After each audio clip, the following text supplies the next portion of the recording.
మనం అనుకోకుండా వెళ్ళే ట్రిప్స్ అద్భుతమైన ఎక్స్పీరియన్స్ అందిస్తాయి మామ. పీపుల్ అందరూ ఎలా ఉన్నారు? ఏంటో మామ తెలియకుండా ఈ మధ్య వారానికి ట్రిప్ వెళ్ళాల్సి వస్తుంది. అంతా దేవుడు దయ్య. తెలిసిందేగా రోజు మిట్ట పొద్దున్నే 1 గంట అయినా లేకపోతే మనం ట్రిప్ అంటే తెల్లవారుజామున 5కే లేచి కూర్చుంటాం. అందుకే పొద్దున్నే 5:30కి లేచి మొత్తం రెడీ అయిపోయి బ్యాగ్ లో అన్ని సర్దుకుని కిందకు వచ్చేసాం. ఇప్పటికీ అన్న కార్ లో వెయిటింగ్ మన కోసం.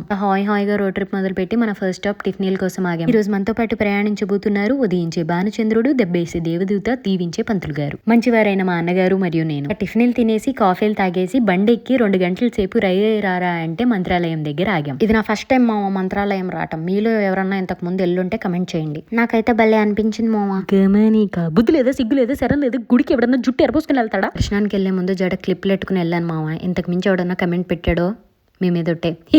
దర్శనం మంచిగా అయిపోయాక అన్నప్రసాదం చేసి పరిమళ ప్రసాదం తీసుకుని కారెక్కేసాం. అక్కడి నుంచి జుయ్యమంటే జోగులాంబకి వచ్చేసి అదృష్టం ఎంత బాగుంది చూడడం మామ. పోయిన నెలలో మళ్ళీ ఈ నెల పిలిచేశారు దర్శనానికి అమ్మవారు. ఫస్ట్ టైం వడ ప్రసాదం తీసుకున్నాను. నెక్స్ట్ టైం మీరు వెళ్ళినప్పుడు తీసుకోండి మామ, చాలా బాగుంది. జోగులాంబ నుంచి 5 నిమిషాలు పక్కనే ఉన్న పాపనాశనంకి వెళ్ళి దర్శనం చేసుకుని రాత్రి రాజస్థాన్ డాబాలో తినేసి జాగ్రత్తగా ఇంటికి వచ్చేసాం.